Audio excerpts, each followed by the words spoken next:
सभी बहुत सारे बड़े बुजुर्ग लोग अभी बातचीत यही कर रहे थे, हमें पीडीए से संबंधित करना, हमें पीडीए की सरकार बनाना है। ये राइट है, हमें पीडीए की सरकार सिर्फ सरकार ही नहीं बनानी है, बल्कि भारत को भी बचानी है।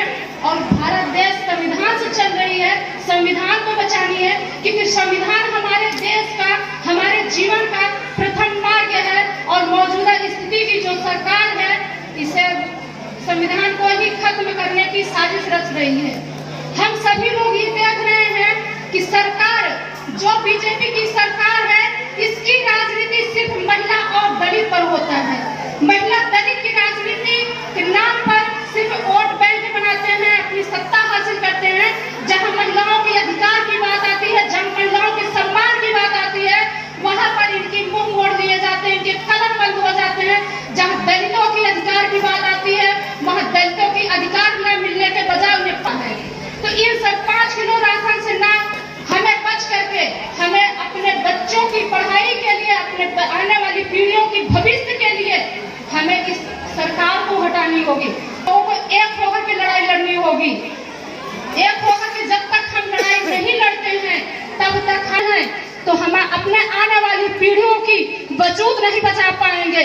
क्योंकि हम आज ऐसे दौर में हैं, हमारे साथ एक ऐसा इमोशनली ब्लैकमेल हो रहा है, इमोशनली राजनीति हो रही है। जिस बस्ती में जिस जाति की संख्या ज्यादा है, वहां पर मूर्तियां लगा दिया जाता है। जिस बस्ती के लोग पढ़े लिखे कम है, वहां पर उन्हें इमोशनली ब्लैकमेल किया जाता है, उन्हें डराया जाता है, उन्हें धमकाया जाता है।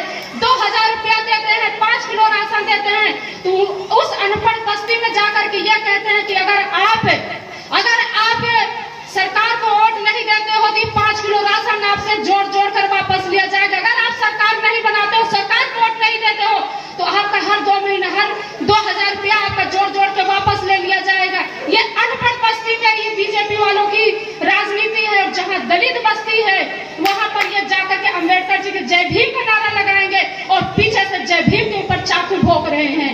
अम्बेडकर जी की हजारों मूर्तियां तोड़ दिया जाता है, और जहाँ अम्बेडकर की बस्तियों में वोट लेना होता है, वहां पे जाकर के जय भीम का नारा लगाते हैं। इससे अच्छा है कि हमें इस सरकार से बचने के लिए हमें अपने वोट की कीमत समझनी होगी। अगर हम अपने वोट की कीमत नहीं समझेंगे, तो आप आज तो कुर्सी पर बैठे हैं, हमारी आने वाली पीढ़ियां सड़कों पर लात खाएगी। हमारी आने वाली पीढ़ियां हम लोगों को भी गरियाएगी कि आप लोगों ने राजनीति कैसे किया। आप लोगों ने राजनीति सिर्फ जाति का किया, आप लोगों ने राजनीति दलित का किया, आप लोगों ने राजनीति महिला का की। उनके अधिकार की बात कीजिए, महिलाओं के अधिकार की बात कीजिए, महिलाओं के सम्मान की बात कीजिए, दलितों के अधिकार की बात कीजिए, दलितों के स्वाभिमान की बात कीजिए।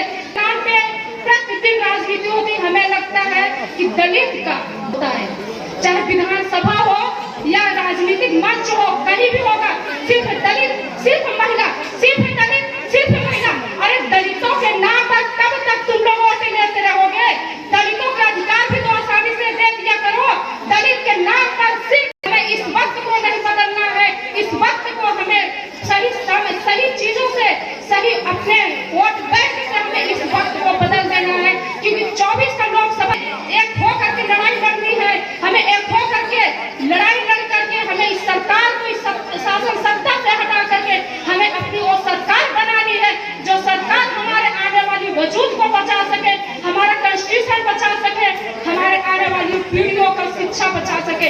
अगर इस सरकार कहती है कि हम दलितों के मसीहा हैं, तो दलितों के ऊपर हो रहे अत्याचार, शोषण, ये सरकार को क्यों नहीं दिखती? दिल्ली विश्वविद्यालय की तो शोषण इस कदर से उनको विश्वविद्यालय से बाहर कर दिया गया। पिछले वर्षों से वह धरने पर बैठी, आज तक उनको न्याय नहीं मिला।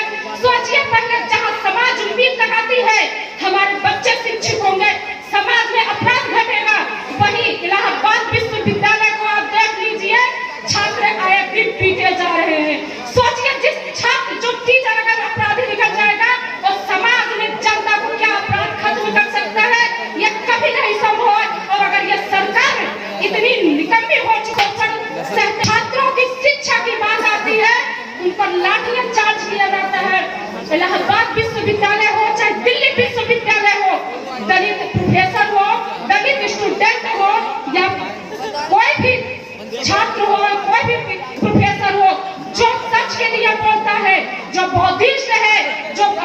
जी के लिए बोलता है, जो महापुरुषों के लिए बोलता है, उनको या अगर प्रोफेसर है तुम्हें विश्वविद्यालय से बाहर कर दिया जाता है, छात्र है तुम्हें नंगे पीटा जा रहा है, फीस बढ़ा दिया जा रहा है। सोचिए पहले हम लोगों का शोषण किस तरह हो रहा है।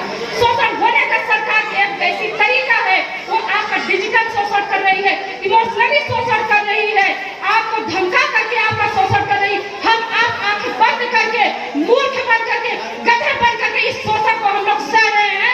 और सिर्फ और महिला के नाम पर 2000 रुपए के नाम पर हमें 2000 रुपए नहीं चाहिए, हमें 5 किलो राशन नहीं चाहिए, बल्कि हम लोगों को अपना वो अधिकार चाहिए, अम्बेडकर जी द्वारा दिया गया वो अधिकार चाहिए जो अम्बेडकर जी ने हम लोगों ने संघर्ष किया हुआ है। मैं अम्बेडकर जी को,